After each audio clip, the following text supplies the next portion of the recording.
அல்லேலூயா. தேவன் நல்லவர், ஆண்டவருக்கு மகிமை உண்டாகட்டும். ஒவ்வொரு நாளும் நம்மோடு கூட இருந்து நம்மை நடத்துகிறவர், தொடர்ந்து நடத்துவார். தொடர்ந்து ஜெபியுங்கள், கர்த்தர் நம்மோடு கூட இருக்கிறார். இந்த காலவேளையில் ஆண்டவர் நம்மோடு கூட பேசும்படியாய் யோவான் 17ஆம் அதிகாரம் 16வது வசனம். யோவான் 17, நான் உலகத்தான் அல்லாதது போல அவர்களும் உலகத்தார் அல்ல. ஆண்டவருக்கு மகிமை உண்டாகட்டும். கிறிஸ்து இயேசு பேசுகிற போது சொன்னார், நான் உலகத்தான் அல்ல. உலகத்துக்கும் எனக்கும் எந்த விதமான உறவுகளும் இல்லை. உலகத்துக்குரியவைகள் சொன்னார், இந்த உலகத்தின் அதிபதி வருகிறான், அவனுக்கு என்னிடத்தில் ஒன்றும் இல்லை. ரெண்டாவது வார்த்தை சொன்னார், என் பிள்ளைங்களும் அப்படிதான் சொன்னார். எப்படி? என் பிள்ளைங்களும் அப்படி தான், என்ன மாதிரி தான் என் பிள்ளைங்களும் இருக்குது. நம்ம யோசித்து பார்த்தோம்னா, இயேசு ஒன்றிலும் சமரசம் செய்து கொள்ளவில்லை. ஆனால் தேவ பிள்ளைகளாக அவர் சொல்லுகிறார், என் பிள்ளைகளும் என்னை போலத்தான், அவர்கள் உலகத்தார் அல்ல. உலகத்தோடு கூட அவர்கள் என்ன செய்கிறதில்லை, சம்பந்தம் வைத்து கொள்ளுகிறது இல்லை, உலகத்தோடு கூட இணைந்து இருக்கிறதில்லை அப்படின்னு இயேசு சொல்லுகிறார். நம்மளை கேட்டால் நம்ம என்ன சொல்லுவோம்? ஐயோ, அவர் பாவம் பாஸ்டர், அவருக்கு ஒன்றும் தெரியல என்னை பற்றி அவருக்கு. கவனிங்களேன், வேதம் என்ன எதிர்பார்க்கிறது, தேவன் என்ன சொல்லுகிறார், நம்முடைய வாழ்வு எப்படி இருக்கிறது. அப்போஸ்தலனாகிய பேதுரு பேசுகிற போது 1 பேதுரு 5ஆம் அதிகாரம் 8-9 வசனங்களிலே சொல்லுகிற போது சொல்லுகிறார், எல்லாவற்றிலும் நாம் என்ன செய்ய வேண்டி இருக்கிறதா, ரொம்ப கவனமா இருக்கணும். சொல்லுகிறான், தெளிந்த புத்தியுள்ளவர்களாய் இருங்கள், விழித்திருங்கள். பாருங்க, ஆண்டவர் என்ன எதிர்பார்க்கிறார். பேதுரு சொல்லுகிறான், தெளிந்த புத்தியுள்ளவர்களாய் இருங்கள், விழித்திருங்கள், விசுவாசத்தில் உறுதியாயிருங்கள், பிசாசுக்கு எதிர்த்து நில்லுங்கள். தேவ பிள்ளைகள் என்ன செய்ய வேண்டி இருக்கிறது, பிசாசினுடைய உபாய தந்திரம் சொல்லுகிறான், எதிராளியாகிய பிசாசானவன் கர்ஜிக்கிற சிங்கம் போல எவனை விடுங்கலாமோ என்று என்ன செய்கிறானா, வகை தேடி சுற்றி தெரிந்து கொண்டு இருக்கிறான். ஏசாமியும் சுற்றி தெரிந்தார்னு போட்டிருக்கு. அப்போஸ்தலர் 2ல அவர் வல்லமையினால் நிரம்பி நன்மை செய்கிறவராக, பிசாசின் வல்லமையில் அகப்பட்ட யாவரையும் விடுவிக்கிறவராக, குணமாக்குகிறவராக சுற்றி தெரிந்தார். இவன் எதுக்கு சுற்றி தெரிகிறானா, எப்படி ஆகிலும் தேவ பிள்ளைகளை என்ன செய்யணும், விழுங்க வேண்டும், வீழ்த்த வேண்டும். அப்போ பேதுரு சொல்லுகிறார், விசுவாசத்திலே உறுதியாயிருங்கள், தெளிந்த புத்தி உள்ளவர்களாயிருங்கள். வேதம் என்ன சொல்லுகிறது அதை சரியாய் கவனித்து நடங்கள். ரோமர் 12:2 சொல்லுகிறது, பவுல் சொல்லுகிறார், உலகத்துக்கு ஒத்த வேஷம் தெரியாது, உலகத்தோடு கூட என்ன செய்யாது. அப்படின்னா ஆண்டவர் இயேசு சொல்லுகிறார், எல்லாவற்றிலும் என்ன செய்யுங்க, தேவனுக்காக நில்லுங்கள். தேவன் எதிர்பார்க்கிறதெல்லாம் தேவ பிள்ளைகளிடத்துல ஒன்றே ஒன்றுதான், தேவனுக்காய் சத்தியத்துக்காக என்ன செய்யுங்க, உறுதியாய் நில்லுங்கள்.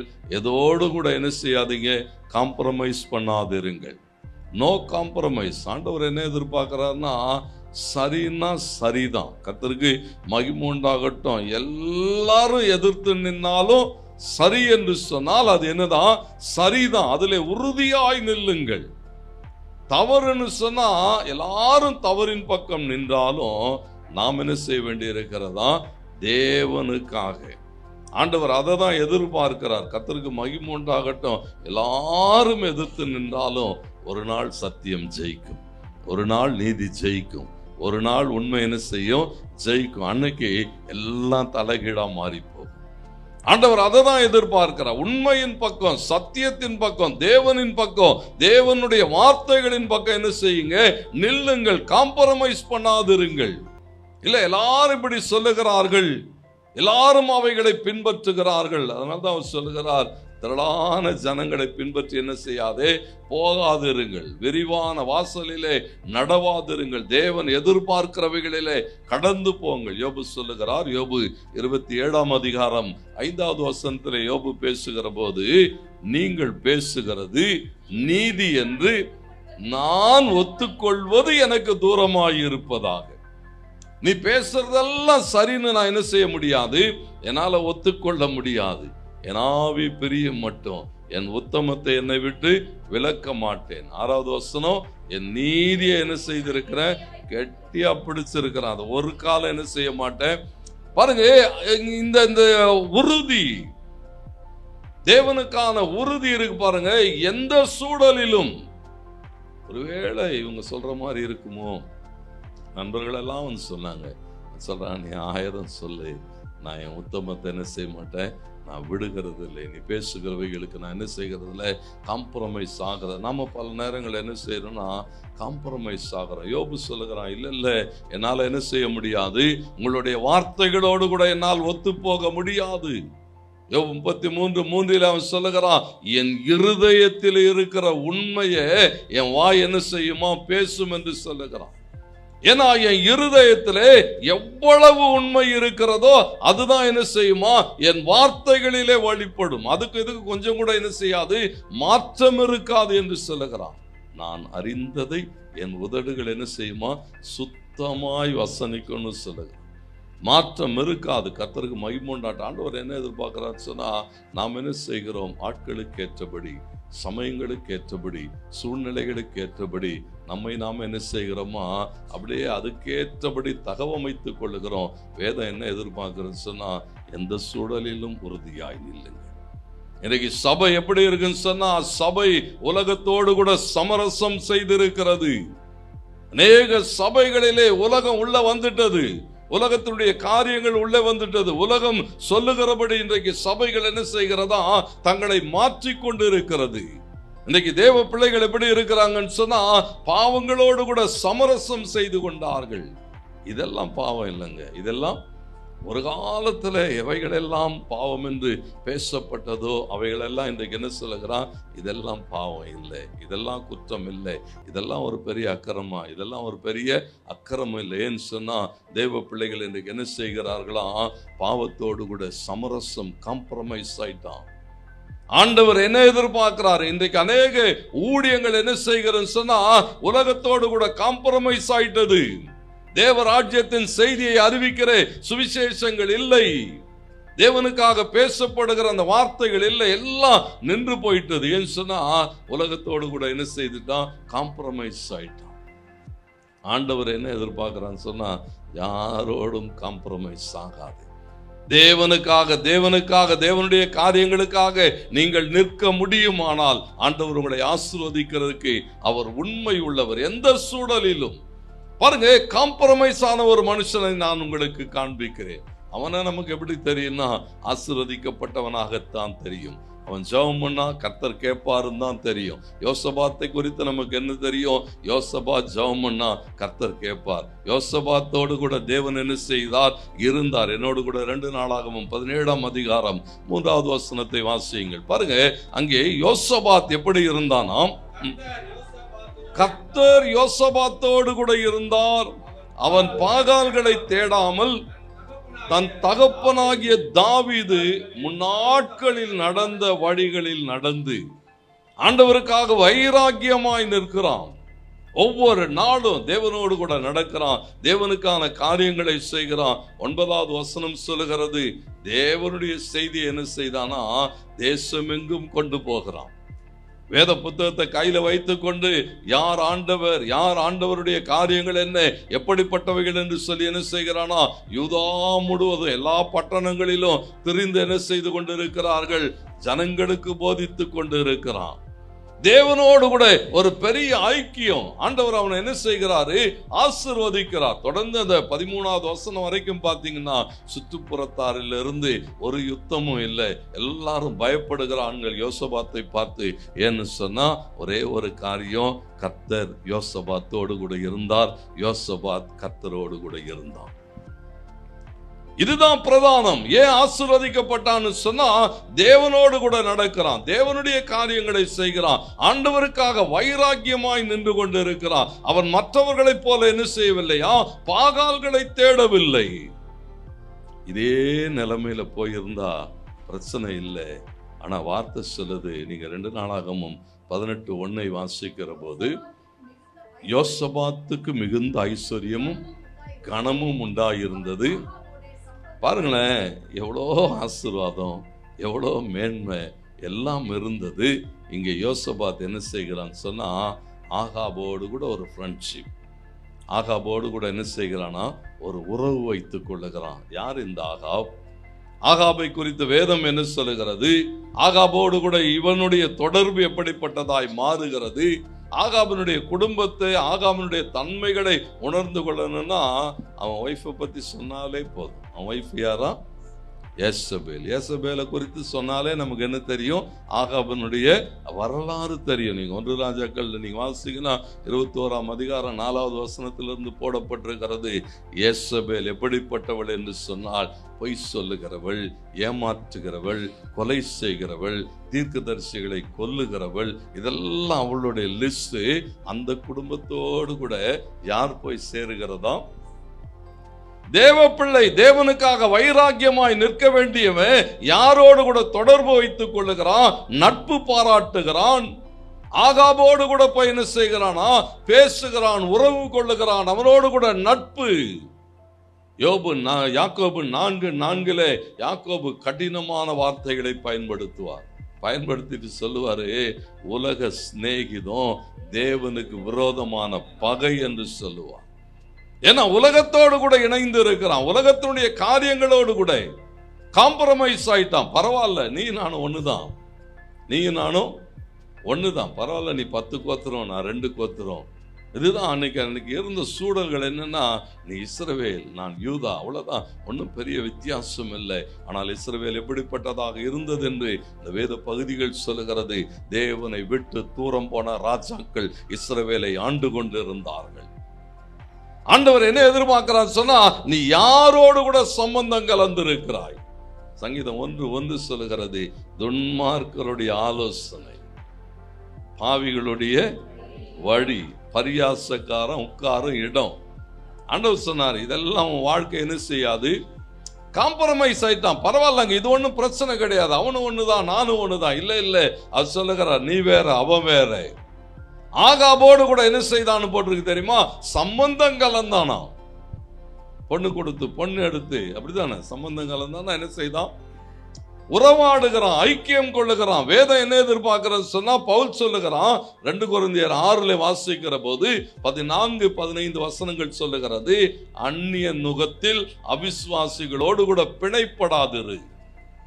ஆண்டவர் இன்னைக்கு அதை தானே எதிர்பார்க்கிறார். தேவ பிள்ளைகள் கிட்ட என்ன எதிர்பார்க்கிறான்னு சொன்னா, நீ எப்படி வாழ வேண்டும், புறஜாதிகளோடு கூட இருக்கிற உறவு. பரவாயில்லப்பா சார், நாங்க கல்யாணம் பண்ணிட்டு எல்லாம் சரி பண்ணிடுவோம். கல்யாணம் பண்ணிட்டு ஒன்னும் சரி பண்ண முடியாது, ஒன்னும் என்ன செய்ய முடியாது. வசனம் சொல்லுகிறது, லேவியராகமம் 19:19 எடுத்தீங்கன்னா, ஆண்டவருடைய வார்த்தை அவ்வளோ ஆழமா இருக்கும். சொல்லுவாரு, உன் மிருக ஜீவன்களை, பாருங்களேன், அவர் சாதாரணமா பேசுகிற போது சொல்லுகிறார், உன் மிருக ஜீவன்களை கூட என்ன செய்யக்கூடாதா, கலப்பு கலந்து. பரவாயில்ல, இல்ல இல்ல இல்ல சொல்லுகிறாரு, முடியாது. மிருக ஜீவன்கள் ஆகட்டும் அல்லது வயலிலே விதைக்கிறவைகள் ஆகட்டும், கலந்து என்ன செய்யாத, விதைக்காமல் இரு. சட்ட துணியை என்ன பண்ணாதன்னு போட்டிருக்கு, கலந்து மிக்ஸ்ட் எல்லாம் போடாதுன்னு சொல்றாரு. ஏன்னா தேவன் எப்படிப்பட்டவரா, அவர் கலப்பில்லாத தேவன், உண்மை நீதி. ஆண்டவர் என்ன எதிர்பார்க்கிறான் சொன்னா, யாரோடு கூட சம்பந்தம் கலந்து இருக்கிறான். யோசபாத் ஆகாபோடு கூட சம்பந்தம் கலக்கிறான். விளைவுகள் என்ன? தேவனுக்கு மகிமை உண்டாகட்டும். தொடர்ந்து நீங்க யோசபாத்தினுடைய வாழ்க்கையை பார்க்கிற போது, நீங்க 2 நாளாகமம் 20:35 37 வரைக்கும் சொல்லப்பட்டிருக்கிறது. ஒரு பொல்லாத மனுஷனாகிய அகஸ்யாவோடு கூட என்ன செய்கிறானா, உறவு கொள்கிறான். அகஸ்யாவோடு கூட என்ன செய்கிறானா, நட்பு பாராட்டுறான். நீ நானும் ஃப்ரெண்டு, நீ நானும், பாருங்களேன், அவங்க கூட நட்பு பாராட்டுகிறான். கூட சேர்ந்து என்ன பண்ணான்னு போட்டு தெரியுங்களா, பிசினஸ் ஆரம்பிக்கிறான். 2 பேரும் சேர்ந்து என்ன செய்வோம்? தொழில் பண்ணுவோம். என்ன தொழில் பண்ணுவோம்? எக்ஸ்போர்ட் அண்ட் இம்போர்ட் பண்ணுவோம். அதுதான் அங்கே பிஸ்னஸ். எங்கேருந்து? தர்ஷீஷுக்கு கப்பலை செஞ்சு அனுப்புவோம். தர்ஷீஷிலேருந்து என்ன வரும்? தர்ஷீஷிலேருந்து ஓப்பீரின் பொன் வரும். பொண்ணை இறக்குமதி பண்ணுவோம். அதுதான் பிஸ்னஸ். பாருங்களேன், சாலமோன் ஒரு காலத்தில் என்ன செய்கிறான்? சாலமோன் இறக்குமதி பண்ணான். தர்ஷீஷிலிருந்து சாலமோனுடைய கப்பல்கள் என்ன செய்யுமா? குரங்குகளை கொண்டு வரும், மயில்களை கொண்டு வரும், ஓப்பீரின் தங்கத்தை கொண்டு வரும். எல்லாம் அவன் பண்ணிட்டு இருந்தான். இவனும் என்ன செய்கிறதை பார்க்கிறோம், இவனும் செய்கிறான். சாலமோன் எதுக்கு செய்தான்? சாலமோன் இறக்கின போது அந்த கப்பல்களுக்கு ஒன்றுமாகவில்லை. ஆனா இங்க போடப்பட்டிருக்கிறது, இவனுங்க கப்பல்கள் செஞ்சான்னா கர்த்தர் என்ன செய்தார்களா? கப்பல்களை உடைத்தார். அதுதான் அந்த சங்கீதத்துல கூட வாசிக்கிறோம், தர்ஷீஷின் கப்பல்களை உடைக்கிற தேவன். தர்ஷீஷின் கப்பல் எப்பெல்லாம் உடைக்கப்பட்டது தெரியுங்களா? எப்பெல்லாம் பாதை மாறி யோனாவை போல ஓடுகிறீர்களோ அப்பொழுதெல்லாம் தர்ஷீஷின் கப்பல்களுக்கு எதிராய் தேவன் நிற்பார். ஏன் தர்ஷீஷின் கப்பல்களை உடைக்கிறார்? எத்தனை இடங்கள் நீங்க வேதாமத்தில் எடுத்து பாருங்க. கர்த்தர் சொன்னார், தர்ஷீஷின் கப்பல் துறைமுகங்களை ஒன்றுமில்லாமல் போக பண்ணுவேன். தர்ஷீஷின் துறைமுகங்களையே கர்த்தர் என்ன செய்தாராம்? உடைத்தார்னு போட்டிருக்கிறேன். கப்பல்களை உடைக்கிறார். வேதம் சொல்லுகிறது, இங்கே பார்க்கிறோம், யோசபாத் எல்லாம் செய்தான். கர்த்தர் கூட இருந்த போது அவன் செய்ததெல்லாம் வாய்த்ததான். வசனம் அப்படித்தான் சொல்லுகிறது. கர்த்தர் அவனோடு கூட இருந்தால் அவன் செய்ததெல்லாம் வாய்த்தது. ஆனா இங்க போடப்பட்டிருக்கிறது, துன்மார்க்க சிநேகிதம். கிரியைகள் வாய்க்கல. எந்த பிசினஸ் எடுத்தாலும் வாய்க்கல. ஏன் வாய்க்கலன்னு சொன்னா, உன்னுடைய ஐக்கியம், யாரோடு கூட ஐக்கியம் வைத்திருக்கிறாய். ஆண்டவருக்கு மகிமுண்டாடு இங்கே சொல்லப்பட்டிருக்கிறது, அந்த உறவுகளின் நிமித்தம் ஒன்றும் வாய்க்கவில்லை. ஆனால் அதற்கு பிறகு யோசபாத் மனம் திரும்புகிறான். கர்த்தர் அவனை ஆசீர்வதிக்கிறார். கர்த்தர் திரும்பவும் அவனை நடத்துகிறார். வேதம் என்ன எதிர்பார்க்கிறது சொன்னா, தேவனுக்காய் வைராக்கியமாயிருங்கள். தேவனுடைய ஒவ்வொரு காரியங்களிலும் காம்ப்ரமைஸே இல்லை. ஆண்டவர்னா ஆண்டவர் தான், அதை தாண்டி ஒன்றும் இல்லை. எல்லாம் ஒன்று தாங்க, அதெல்லாம் ஒன்றும் இல்லை. 5 விரலே ஒன்றா இல்லை.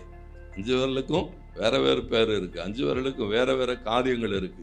ஆண்டவருக்கு மகிமுண்டாட்டு. தேவன்னா தேவன் தான். ஆண்டவருக்காக வைராக்கியம் நிற்கணும். பிசாசு அநேக உபாய தந்திரங்களை கொண்டு வருகிறான். பாருங்க, இங்கே என்னோடு கூட ஒரு மனிதனை கவனியுங்கள். அவனுடைய வாழ்விலே தேவனுக்காக நிற்கிறதுல அவன் சந்தித்த பாடுகள், போராட்டங்கள், அவைகளுக்கு கூடாக கர்த்தர் அவன் எப்படி நடத்தினார் என்று நாம பார்க்கிறோம். என்னோடு கூட யாத்திராகமம் 5ஆம் அதிகாரம் 1 வசனம். யாத்திராகமம் 5:1 பாருங்க. ஆண்டவர் மோசேயோடு கூட பேசுகிறார். பாருங்க, மோசேயும் ஆரோனும் பார்வோனிடத்திலே போய், இஸ்ரவேலின் தேவனாகிய கர்த்தர் வனாந்தரத்திலே எனக்கு பண்டிகை கொண்டாடும்படி என் ஜனங்களை போக விடும் என்று சொல்லுகிறார் என்றார்கள். போய் பேசுறாங்க. 7ஆம் அதிகாரம் 16வது வசனமும் சொல்லுகிறது, தேவனுடைய கட்டளை, நாங்கள் என்ன செய்யணும்? போகணும். வனாந்தரத்திலே தேவனுக்கு நாங்கள் பலி செலுத்தணும். 3 நாள் பிரயாணம் போகணும். இதெல்லாம் என்ன செய்கிறார்கள்? பாருங்களேன், அவர்கள் போய் பேசுகிறார்கள். தேவனுடைய வார்த்தையை கொண்டு போய் சொல்லுகிறார்கள். பார்வோன் என்ன சொல்லுகிறான்னா, அதெல்லாம் ஒன்றும் செய்ய முடியாது, தடை வருகிறது. தேவனுடைய காரியங்களை செய்கிறதுக்கு பார்வோன் தடை கொண்டு வருகிறான். ஆனா பார்வோன் என்ன பார்க்கிறான்னு சொன்னா, தேவன் இவர்களோடு கூட இருக்கிறார் என்பதை அவன் உணர்ந்து கொள்ள ஆரம்பித்த போது, ஏன்னா ஆண்டவர் என்ன செய்கிறாரா? 10 வாதைகளை அனுப்புகிறார். வாதைகள் வர வர எகிப்து என்ன செய்யப்படுகிறது? மெலிந்து போகிறது. எகிப்து அடிபடுகிறது. பிரச்சனைகள் வருகிறது. பார்வோன் இப்ப என்ன பண்றான்னு சொன்னா, பரவாயில்ல, ஒன்னு செய்வோம், ஒரு காம்ப்ரமைஸ் பண்றான் பாருங்க, ஒரு சமாதான உடன்படிக்கை செய்வோம். உனக்கு வேணாம், எனக்கு வேணாம், உனக்கு என்ன பிரச்சனை? ஆராதிக்கணும், அவ்வளவுதானே. வாசிங்க யாத்திராகம் 8:25. யாத்திராகம் பாருங்க. பார்வோன் மோசேயும் ஆரோனையும் அழைப்பித்து, நீங்கள் போய் உங்கள் தேவனுக்கு தேசத்தில் தானே பலி, ஆராதனை தானே பண்ணணும், அதுக்கு எதுக்கு காட்டுக்கு போற? ஊருக்குள்ளே என்ன செய்ய? அதாவது அவனுடைய ஆலோசனை நல்லா கவனிங்க. அவன் என்ன சொல்றான்னா, உனக்கு என்ன பிரச்சனை? ஏன் வெளியே போறோன்ற? நான் இடம் கொடுக்குறேன், இங்கே என்ன செய்ய?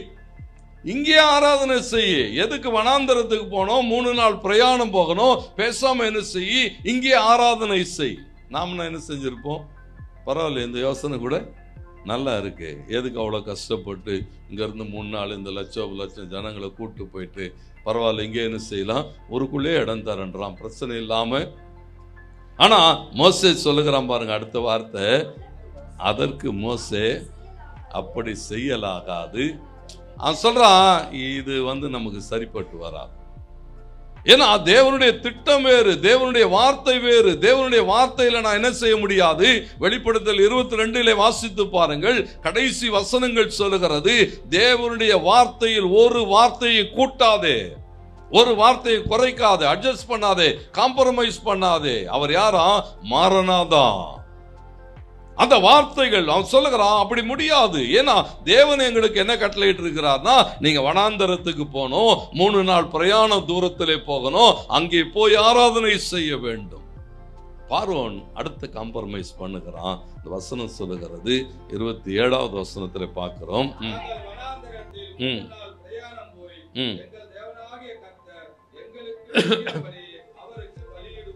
பாருங்களேன், இவன் சொல்லிக்கொண்டே இருக்கிறான்.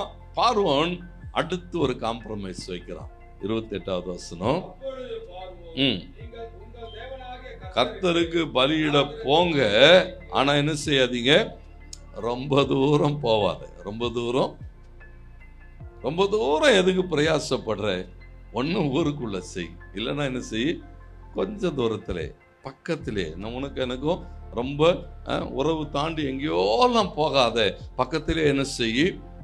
அப்போ தேவனுடைய எதிர்பார்ப்பு என்ன? ஆண்டவர் என்ன சொல்றார்? நீங்க லூக்கா 5 எல்லாம் வாசிச்சீங்கன்னா, பேதுருவை பார்த்து சொன்னார், ஆழத்திலே தள்ளி கொண்டு போய் போகணும். இன்னும் எவ்வளவு தூரம் முடியுமோ அவ்வளவு தூரம். ஆனா உலகம் என்ன சொல்லுதுன்னா, ரொம்ப கோயில்னு ஓடாதீங்க, ரொம்ப ஆண்டவர் என்ன செய்யாதீங்க, இங்க இரு, ஒன்றும் பிரச்சனை இல்லை. இங்கே என்ன செய்ய, நம்மளும் அப்படித்தான் காம்ப்ரமைஸ் பண்ணிக்கிறோம், பரவாயில்ல, ஒன்றும் பிரச்சனை இல்லை, மாசத்துல ஒரு நாள் போனா போதும், ரொம்ப தூரம் போகாதே. ஆனா மோசே சொல்லுகிறான், அப்படியெல்லாம் முடியாது, அப்படியெல்லாம் தேவனுடைய வார்த்தையை தாண்டி எங்களால ஒன்றும் செய்ய முடியாது, நாங்க போய்த்தான் ஆவோம். அவன் சொல்றான், முடியாதுன்னு விரட்டி விடுகிறான். வேதம் சொல்லுகிறது, கர்த்தர் யுத்தத்தை ஆரம்பிக்கிறார். வேதம் சொல்லுகிறது, தேவன் இவங்க பக்கம் நிற்கிறார். ஆண்டவர் தொடர்ந்து என்ன செய்கிறாரா? வாதைகளை அனுப்பி கொண்டே இருக்கிறார். எகிப்து அங்கே என்ன செய்கிறது சொன்னா, தேவனுடைய அந்த கோபாக்கினை தாங்க முடியாமல் தத்தளிக்கிற போது, எகிப்தில் இருக்கிற மற்றவங்க எல்லாம் சொல்றாங்க, எகிப்து அழியுதே, ஏன் இவங்களோட பிரச்சனை பண்ணி கொண்டு இருக்கிற? பார்வோன் மறுபடியும் என்ன செய்கிறானா? கூப்பிடுகிறான். யாத்திராகமம் 10ஆம் அதிகாரம் 11வது வசனம் சொல்லுகிறான். பாருங்க, பாருங்களேன், அடுத்த காம்ப்ரமைஸ் என்ன தெரியுமா வைக்கிறான்? உங்களுக்கு என்னடா பிரச்சனை? ஆண்டவருக்கு தானே பலி. இன்னும் ஒன்று என்ன செய், ஊர் உள்ள பண்ணுனா பண்ண மாட்டேன்ற, தூரமாக போவாதனாலும் அதையும் கேட்க மாட்டேன்ற. சரி போகிறவன் என்ன செய், ஆம்பளைங்க மாத்திரம் போங்க, ஆம்பளைங்க மாத்திரம். அவனுடைய திட்டங்களை நீங்க கவனிங்க. மோசே சொல்லுகிறான் 8-9 வசனங்கள்ல, அப்படியெல்லாம் எங்களால் முடியாது, போறதுன்னு முடிவு பண்ணா எப்படிதான் போவோம்? எல்லாம் வயசானவங்கலேருந்து சின்ன பிள்ளைங்க வரைக்கும் என்ன செய்வோம்? கூட்டமாக தான் போவோம். பார்வன் சொல்கிறான், அப்படியெல்லாம் முடியாது, போகிறதா இருந்தால் ஆம்பளைங்க வரைக்கும் போய் பாருங்க, இல்லைன்னா என்ன செய்ய போக முடியாது, அனுப்ப முடியாது.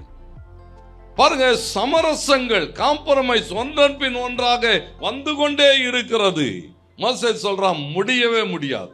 ஆண்டவர் என்ன சொல்றாரோ அதன்படி தான் என்ன செய்வேன். அடுத்த காம்ப்ரமைஸ் 24வது வசனம், போங்க, நீங்க போங்க, கர்த்தருக்கு ஆராதனை செய்யுங்க, ஆனா ஆடு மாடெல்லாம் இங்கே விட்டுட்டு போங்க. என்னது? அடுத்த காம்ப்ரமைஸ் பண்ற பாரு. என்ன பிரச்சனை? கோயிலுக்கு போங்கடா, சரி எல்லாமே போங்க, ஒன்றும் பிரச்சனை இல்லை, ஆனா என்ன பண்ணு, ஆடு மாடெல்லாம் இங்கே வச்சுட்டு போ. ஏன்னா அப்பதான் என்ன செய்வேன். பாருங்க, ஒன்றன் பின் ஒன்றாக நாம என்ன செய்திருப்போம்? போய் தொலைது, நம்மளை விட்டானே அது வரைக்கும் போதுன்னு ஓடி இருப்போம். ஆனா மோசே சொல்றான், அப்படி முடியாது.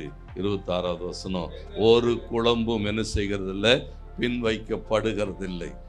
ஒரு சின்ன ஆட்டுக்குட்டியை கூட இங்க விட்டுட்டு போக மாட்டோம்.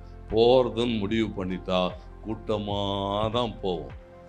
பாருங்க, ஏன் இதை சொல்றேன்னா, எந்த சூழலிலும் தேவனுடைய சித்தத்துக்கு எதிராய் காம்ப்ரமைஸ் பண்ணி கொள்ளுகிறது இல்லை. ஆனா இன்னைக்கு நாம என்ன பண்ணுகிறோம்? அவனுடைய உபாய தந்திரங்களை கவனிங்க. அவன் என்ன சொல்லுகிறான்னா, இங்கே இரு, தேசத்தில் தானே பலியிடு. உலகத்தோடு கூட இரு. என்ன உனக்கு பிரச்சனை? இங்க இருக்கிறதுல உனக்கு என்ன பிரச்சனை? எல்லாத்தையும் கடைகள் எல்லாம் பார்த்துருக்கிறீங்களா? எல்லா கடவுள் படமும் வச்சிருக்கோம். எல்லா கடலும் எல்லாம் ஒன்று தாங்க. கலாத்தியர் 1:4 பவுல் சொல்லுகிறான், புத்தி இல்லாத கலாத்தியரேன்னு பேசுகிற பவுல். வாசிங்க 4வது வசனம் 1:4 பாருங்க. சொல்லுகிறான், அவர் நம்மை இப்பொழுது இருக்கிற பொல்லாத பிரபஞ்சத்திலிருந்து விடுவிக்கும்படி. இயேசு இந்த பூமிக்கு ஏன் வந்தார்னு சொன்னா, இந்த உலகத்தோடு கூட நீ ஒத்து வாழக்கூடாது, உலகத்தோடு கூட காம்ப்ரமைஸ் பண்ணி வாழக்கூடாது, உலகத்திலிருந்து வெளியே எடுக்க விரும்புகிறார். சபைன்னு சொன்னாலே சபைக்கு பேரு எக்லீசியான் தான் பேரு. எக்லீசியான்னு சொன்னாலே வெளியே அழைக்கப்பட்டவர்கள்னு பேரு. எங்கிருந்து வெளியே அழைக்கப்பட்டார்களா? உலகத்திலிருந்து, உலகத்தின் காரியங்களிலிருந்து வெளியே அழைக்கப்பட்டவர்கள் தான் சபை. ஆனா பார்வன் என்ன சொல்லுகிறன்னா, உள்ளே இரு, நீ நான் என்ன செய்வோம்? ஒன்னாவே இருப்போம். நீ ஒரு பக்கத்தில் எதையாவது செய், நான் ஒரு பக்கத்தில் எதையாவது செய்கிற, கலந்து கலந்து கலந்து சொல்லுகிறான். இயேசு பூமியில வந்து ஜீவனை விட்டதே என்ன இந்த உலகத்திலிருந்து பிரித்தெடுத்து வேறுபட்ட வாழ்க்கை வாழத்தான். உணர்ந்து கொள்ளணும். அவனுடைய உபாய தந்திரங்களை உணர்ந்து கொண்டா அவங்களால என்ன செய்ய முடியாதுன்னா, காம்ப்ரமைஸ் பண்ண முடியாது, ஒன்றோடு கூட ஒத்து போக முடியாது. பாருங்க, அவன் 2வது சொல்லும்போது சொல்றான், ரொம்ப தூரம் எல்லாம் போகாத, ரொம்ப தூரம் எல்லாம் போகாத, இங்கே இரு, கூடவே இரு. என்ன செய்? எல்லாம் செய்வோம். நம்மளும் என்ன செய்வோம்? நானும் நாள் பார்க்குறேன், நீயும் நாள் பாரு, ஒன்றும் பிரச்சனை இல்லை. நீ வேற மாதிரி பாரு, நான் வேற மாதிரி பார்க்குறேன். அப்படிதானே? இன்னைக்கு நீங்கள் கல்யாண பத்திரிகைலாம் சில இதெல்லாம் வாசித்தா, இதெல்லாம் கிறிஸ்துவ பிள்ளைகளானே நமக்கு என்னவா இருக்குது? தேவனுடைய பிள்ளைகள் நான் எப்படி இருக்கணுமா? No compromise. எதுலையும் என்ன செய்ய முடியாது? காம்ப்ரமைஸ் பண்ணவே முடியாது. தேவன் விரும்புகிறவைகள் கர்த்தருக்கு மகிமை உண்டானேன்னா ஒவ்வொரு நாளுங்க, ஒவ்வொரு நாளும் தேவனுடைய எதிர்பார்ப்பை நிறைவேற்றணும். தேவனுக்காக வாழ்வேன், எல்லாம் பரவாயில்லைங்க. அதெல்லாம் அறுப்பின் பண்டிகை தானே பாஸ்டர். பொங்கல் கொண்டாடினா என்ன பிரச்சனை? அறுப்பின் பண்டிகை தானே அதுவும். கர்த்தர் என்ன செய்வாராம்? நியாயாதிபதியாய் ஒரு நாளில் வருவார். நீங்க பாருங்களேன், நமக்கு இந்த பண்டிகைலாம் நமக்கு ஒன்றும் பிரச்சனை இல்லை. ஆனா கவனிங்க, வேதம் சொல்லுகிறது, பாலாக்கும் பீலேயாவும் சேர்ந்து இஸ்ரவேல் ஜனங்களை அழிக்கிறதற்கு, சபிக்கிறதற்கு திட்டமிட்டாங்க. அந்த வார்த்தைகள் என்னாமத்தில் வாசிங்கன்னு சொன்னா, பாலாக்கும் பீலேயாமும் சேர்ந்து எப்படியாகலும் இஸ்ரவேல் ஜனங்களை அழிக்க வேண்டும் என்று சொல்லி, பாலாக் அப்படியே கொடுத்து பணத்தை கொடுத்து பீலேயாம் கொண்டு வந்து சொல்லுகிறான், இந்த ஜனங்களை எல்லாம் நீ சபிச்சிரு, நீ சபிச்சா அவங்க சபிக்கப்பட்டவர்களாக இருப்பார்கள். ஆனால் தேவன் என்ன செய்தாரா? பீலேயாமோடு கூட இடைப்பட்டார். பீலேயாமின் வாய்களை கர்த்தர் ஆட்கொண்டார். பீலேயாம் வாயை திறந்தால் எப்படிதான் ஆசீர்வதிச்சானா, அப்படியே ஆசீர்வாதமான மழை பெய்கிறது. பாலாக அவ்வளவு கோபப்படுகிறான். பாருங்க, இதெல்லாம் ஏன் சொல்றேன்னா, சத்துரு அநேக திட்டங்களை கொண்டு வருகிறான். சகலமும் தோல்வியாய் முடிகிற போது ஒன்னும் பண்ண முடியல. பீலேயாம் என்ன தெரியுமா பண்ணா? ஒரே ஒரு ஆலோசனை சொன்னான், இந்த ஜனங்களை கர்த்தர் அடிச்சா மாத்திரம்தான் அடிக்க முடியும். கர்த்தர் எப்ப தெரியுமா அடிப்பாரு? அவருக்கு விரோதமா இவன் என்ன பண்ணாலும் அவர் பொறுத்துக்க மாட்டாரு. ஆகையினால இவனை என்ன செய்ய வாசிங்க, நாம 25:1 இஸ்ரவேல் ஜனங்கள்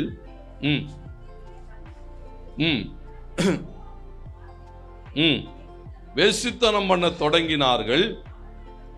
அவர்கள் தங்கள் தேவர்களுக்கு இட்ட பலிகளை விருந்துண்ணும்படி ஜனங்களை அழைத்தார்கள்.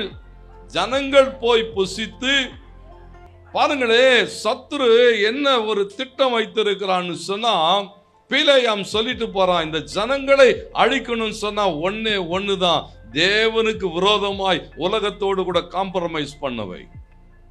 என்னங்க ஒண்ணு சாப்பிட்றது என்ன உங்களுக்கு பிரச்சனை? சாப்பிட்டா நீங்க கூப்பிட்டா நாங்க வந்து சாப்பிட்றோம், நாங்க கூப்பிட்டா நீங்க வந்து சாப்பிட மாட்டீங்களா? No compromise. ஆண்டவருக்கு மகிமுண்டாட்டம். வசனம் சொல்லுகிறது, ஒரே நாளிலே 25,000 பேர் என்ன செய்தார்களா? எத்தனை பேரு? ஆண்டவருடைய வார்த்தை சொல்லுது, என்ன ஒன்னே ஒண்ணு, வேற ஒன்னும் பெருசா செய்யலங்க. விருந்துக்கு தான் கூப்பிட்டான், சாப்பிட தான் போனான். சாப்பாட்டு நேரத்தில் களியாட்டு நடக்கிறது, அப்படியே டான்ஸ் நடக்குது, எல்லாம் நடக்குது. ஆட்டம் பாட்டம் அப்படியே கூத்தாட்டமா நடக்குது. கூட சேர்ந்து என்ன செய்கிறான்? ஆடுகிறான், பாடுகிறான், வேசித்தனம் பண்ணுகிறான். தேவனுடைய கோபாக்கினை வருகிறது. அதுதான் பிசாசுனுடைய நோக்கம், பிசாசுனுடைய திட்டம். அதுதான். நாம நினைக்கிறபடி அல்ல. வேதம் சொல்லுகிறது, கம்ப்ரமைஸ் பண்ணாதிருங்கள். தேவனுக்காக வாழ அழைக்கப்பட்டிருக்கிறோம். எல்லாவற்றிலும் உறுதி, எல்லாவற்றிலும் வைராக்கியம், கர்த்தருக்காக வாழ்கிறதில்லை. யோவான் 15:19 ஏசாமி சொல்லுகிற போது சொன்னார், நீ உலகத்தானா இருந்தா உலகம் உன்னை சிநேகிக்கும். அவர் பரவாயில்லைங்க, ரொம்ப நல்லவர். அவரு எதுக்கு சொன்னாலும் வருவாருங்க, எது கூப்பிட்டாலும் வருவாரு, என்ன சொன்னாலும் என்ன செய்வாரு. நம்மளை பார்த்தா என்ன சொல்லுவான்? அந்த ஆள் எது கூப்பிட்டாலும் வரமாட்டோம், எதுக்குனாலும் ஏடா கூடமா ஏதாவது சொல்லுவோம். அப்படிதான் சொல்லிட்டு போட்டோம். உலகம் நம்மளை என்ன செய்யாது? நேசிக்காது. அது நேசிக்க வேண்டிய அவசியமும் இல்லை. ஏன்னா தேவன் என்ன எதிர்பார்க்கிறான்னு சொன்னா, என் பிள்ளை என்னை போல உலகத்தான் அல்ல. இயேசு கிட்ட பிசாசு என்னெல்லாம் உபாயத்தந்திரங்களை கொண்டு வந்தான், ஒன்றிலும் என்ன செய்ய முடியவில்லையா? இயேசுவை எவனால ஜெயிக்க முடியல. ஏன்னு சொன்னா, அவர் உலகத்துக்குரியவர் அல்ல. ஆண்டவருக்கு மகிமுண்டாடு. ஒவ்வொரு வார்த்தைகள் நீங்கள் யோவான் 17 வாசிக்கிற போது 14வது வசனத்திலிருந்து சொல்லுகிற அந்த வார்த்தைகள் தேவ பிள்ளைகள் சொன்னா தேவனோடு கூட தான் ஐக்கியம். ஆண்டவருடைய எதிர்பார்ப்பு அதுதான். கர்த்தருக்கு மகிமுண்டாடு. பாருங்க, 3வது பார்வோன் என்ன செய்தான்னா, ஆண்கள் மாத்திரம் போகட்டுங்க. யார் மாத்திரம்? இன்னைக்கு அப்படிதான் இருக்கு. ஆட்கள் எப்படி? இன்னைக்கு அப்படிதான். நீங்க மாத்திரம் போயிட்டு வந்துருங்க. இன்னைக்கு வீட்டுக்கு விருந்தாளிங்க வரேன்னாங்க, நான் உட்காந்து சமைக்கணும். அது சொல்லுவார், எனக்கு வேலை இருக்குது, இந்த வாரம் நீ போயிட்டு வந்துரு, அடுத்த வாரம் நான் போய்க்கிறேன். இன்றைக்கு வரைக்கும் இதெல்லாம் என்னன்னா பிரிவினை ஆவி. அவன் சொல்லுகிறான், குடும்பத்தை எப்படி பிரிக்கிறான் பாருங்க. ஆம்பளை தனியா, பொம்பளை தனியா, பிள்ளைகள் தனியா. ஏன்னா அவனுடைய எண்ணங்கள் எல்லாம் என்னன்னா ஒரு குடும்பமா போனான். வசனம் சொல்லுகிற, உங்களில் ஒருவன் 1000 பேரையும் 2 பேர். அப்போ தேவ பிள்ளைகள் ஐக்கியப்பட்டு வருகிற போது சத்துருக்கு தெரியும் அவர்களுடைய பலம் அதிகம். அதனால குடும்பத்தில் என்ன செய்கிறதை பார்க்கிறோம்? பிரித்தாளுகிற சூழ்ச்சி. பரவாயில்லம்மா, இந்த வாரம் நீ போயிட்டு வந்துரு, அடுத்த வாரம் நான் போறேன், இந்த வாரம் நீ போ. பிள்ளைங்க என்ன செய்யும்? பிள்ளைங்களுக்கு எக்ஸாம் இருக்கு, அது வீட்லயே இருக்கட்டும். அது வீட்லயே தான் இருக்கும். வீட்லயே தான். எஸ் சாமி வரும்போதும் எங்க தான் இருக்கும்? அது வீட்லயே தான் இருக்கும். ஏன்னா அதுக்கு எங்க இருக்குது? இருந்து பழகிட்டது வீட்டுல. மோசே சொல்லுகிறான், இல்ல, எங்கள் குடும்பங்களில் இருக்கிற சிறு பிள்ளை முதல் வயதானவர்கள் வரைக்கும் நாங்க ஆராதனைக்கு தான் போவோம். நம்ம என்ன செய்யறோம்? விட்டுட்டு வர்றது. அப்படியே வர வழியில டியூஷன்ல விட்டுட்டு வர்றது. எங்க படிப்பேறும்? கர்த்தர் ஞானத்தை தருகிறார். அவர் வாய் நின்று அறிவும் புத்தியும் வருகிறது. அவர் சமூகத்தில் வந்தா ஞானம் வரும். கர்த்தருக்கு மகிமை உண்டாகட்டும். இன்றைக்கு கண்டுபிடிக்கப்பட்ட கண்டுபிடிப்புகள் எல்லாம் தேவனுடைய சமூகத்தில் வந்து உட்கார்ந்திருந்தவர்கள் கண்டுபிடித்தவைகள் தான் இன்றைக்கு வரைக்கும் இருக்கிறது. ஏன் சொன்னா, தேவன் தம்முடைய ஞானத்தினாலே நிரப்புவார், பிள்ளைகளை ஆசீர்வதிப்பார். பிள்ளைகள் நேரத்தை செலவிடும் போது கர்த்தர் ஆசீர்வதிப்பார். வீட்டுல விட்டுட்டு வர்றதுக்கு இல்லை, கூட்டு வரணும். வயசானவங்க பரவாயில்ல இருங்க, ஒண்ணு நீங்க வந்து பண்ண போறோம். வாரத்தில் மாசத்துல ஒரு நாள் கம்யூனியன் சர்வீஸுக்கு வந்தா போதும். பாஸ் ஒன்றும் கோச்சிக்க மாட்டார். என்ன எப்போ வந்துட்டோம்? பாசு கோச்சிக்க மாட்டார். ஆனா ஒருத்தர் இருக்கார், அவர் என்ன செய்வாரா? நம்ம சொல்றோம், அவர் ஏசாமி ஜெபம் பண்ணும்போது சொல்றோம், அவர் என் கண்ணீரை கணக்கிலே வைத்திருக்கிறார். ஒவ்வொரு சொட்டு விழுந்தாலும் அவர் என்ன செய்வாரா? எழுதி வச்சிருப்பார்னா, நீ ஆப்சண்ட் ஆகுறதெல்லாம் எழுதி வைக்க மாட்டாரா? பாருங்க, இங்கே சொல்லப்பட்ட பிரிவினையின் ஆவி. அப்போஸ்தலர் 16:31 சொல்லுகிறது, கர்த்தராகிய இயேசு கிறிஸ்துவை விசுவாசி, அப்பொழுது நீயும் உன் வீட்டாரும் ரட்சிக்கப்படுவீர்கள். யோசுவா அப்படித்தானே சொல்லுகிறான், நானும் என் வீட்டாருமோ என்றால் கர்த்தரையே சேவிப்போம். பிரிவினையின் ஆவிகளுக்கு இடம் கொடுக்க கூடாது. ஆண்டவருக்கு மகிமை. கோயிலுக்கு போறதா, கணவன் மனைவி பிள்ளைகளா போவோம், வாங்க, கூடி போவோம், வாங்க, அதுதான். ஆனா பார்வோன் என்ன சொல்லுகிறானா, இல்ல பரவாயில்ல, அட்ஜஸ்ட் பண்ணி. அடுத்து பார்வன் சொல்லுகிறான், தேவாலயத்துக்கு தானே போகிற, வெறுமனே போ, ஒண்ணு என்ன செய்யாத, எடுத்துட்டு போகாத. மோசே சொல்றான், நான் எதுல ஆராதனை பண்ணணும்னு அங்கதான் அவர் தான் சொல்லுவார். என்ன கொடுக்கணும்னு அவர் தான் சொல்லுவார், எதை கொடுக்கணும்னு சொல்லி அவர் தான் பேசுவார். அதனால நான் என்ன செய்வேன், ஒன்றுத்தையும் வீட்டில் வச்சுட்டு போக மாட்டேன். நம்மளால் என்ன செய்வார், பர்ஸெல்லாம் பார்த்து பத்திரமா வீட்டில் எடுத்து வச்சுட்டு வந்துடுவார். இது மாத்திரம் இருந்தால் போதும். திடீர்னு அவர் ஏதாவது கேட்டால் மனசு மாறி போட்டுற போகிறோன்ட்டு என்ன செய்யறது, சொல்லுகிறான் எல்லாத்தையும் எடுத்துட்டு. அவருக்கு வேணும், அவர் என்ன செய்ய மாட்டார், அவருக்கு வேணுன்றதை தான் அவர் என்ன செய்வாராம். மோசே சொல்லுகிறான், ஒரு குளமும் பின்வைக்கப்படுகிறது. பார்வோன் பாருங்களே, இஸ்ரவேல் ஜனங்களை வெறுமனே அனுப்பதான் நினைச்சான். ஆனா தேவன் என்ன செய்தாராம், அவர்களை வெள்ளியோடும் பொன்னோடும் புறப்பட பண்ணினான். ஏன்னா நீங்க தேவனுடைய ஆலயத்துக்குன்னு வைராக்கியமா வரணும்னு ஆரம்பிச்சிட்டீங்கன்னா எங்க இருந்து தான் வரணும்னே தெரியாது. கர்த்தர் அனுப்பி கொண்டே இருப்பார். தேவனுக்காக வைராகியம், ஆண்டவருக்கு மகிமுண்டாட்டம், எல்லாவற்றிலும் வைராகியம். சமரசம் செய்து கொள்ளலாம், வாய்ப்புகள் இருக்கிறது. தானியேல் 1 வாசித்து பாருங்க, தானியேலுக்கு வாய்ப்புகள் இருந்தது. நான் அடிமைங்க, நான் ஒன்றும் செய்ய முடியாது, தூரதேசத்தில் இருக்கிறேன், நான் ஒன்றும் செய்ய முடியாது. ஆனால் அவன் சொல்றான், இல்லை இல்லை, இதெல்லாம் எங்களால் சாப்பிட முடியாது. இந்த 3 வாலிபர்கள் சொல்லுகிறார்கள், சாத்ராக் மேஷாக் ஆபேத்நேகோ சொல்லுகிறான், நாங்கள் எங்கள் தேவனை தவிர வேறொன்றையும் ஆராதிக்கிறது இல்லை. நீ அக்கினியாவது வை, எதையாவது வை, நாங்கள் ஆராதிக்கிற எங்கள் தேவன் எங்களை தப்புவிப்பார். வைராக்கியம், காம்ப்ரமைஸே இல்லை. ஏன்னா தேவனுக்காக நீங்க வைராக்கியமா நின்னீங்கன்னா, யோவான் ஸ்நானகன் அப்படிதான் நிற்கிறான், மாற்றிக்கொள்ளவே முடியாது. பாருங்க, ஆண்டவர் ஒவ்வொரு நாளும் நம்முடைய வாழ்வில் என்ன செய்வார்னா அற்புதங்களை செய்வார். யாத்திராகமம் 14, 13, 14 வசனங்கள் சொல்லுகிறது, உறுதியாய் நில்லுங்கள். சூடர்கள் எல்லாம் பயமுறுத்தது போலதான் இருந்தது. எதிரில் என்ன இருக்கிறதா, சிவந்த சமுத்திரம். பின்னால திரும்பி பார்த்தா பார்வோனின் பலத்த சேனை. ஆண்டவர் சொல்லுகிறார், பயப்படாதிருங்க, நின்னு பாரு, கர்த்தர் என்ன செய்கிறார்னு நில்லுங்க, உறுதியா நில்லுங்க, என்ன ஆனாலும் பரவாயில்ல, நில்லுங்க, சமுத்திரம் திறக்கும். ஆண்டவர் அதான் சொல்ற, சமுத்திரம் திறக்கும், உறுதியா நில்லு. நம்ம ஆட்கள் என்ன செய்யறது, அங்க போறது, அங்க போகிறது, இங்க போறது, என்னெல்லாம் முடியுமோ எல்லாம் பண்ணி கடைசியில் என்ன செய்யாது, ஒன்றும் ஆகாது. அங்கே போற இடத்துல சொல்லுவாரு, மேல இருக்கிறவர் ஏதாவது செஞ்சாதான்.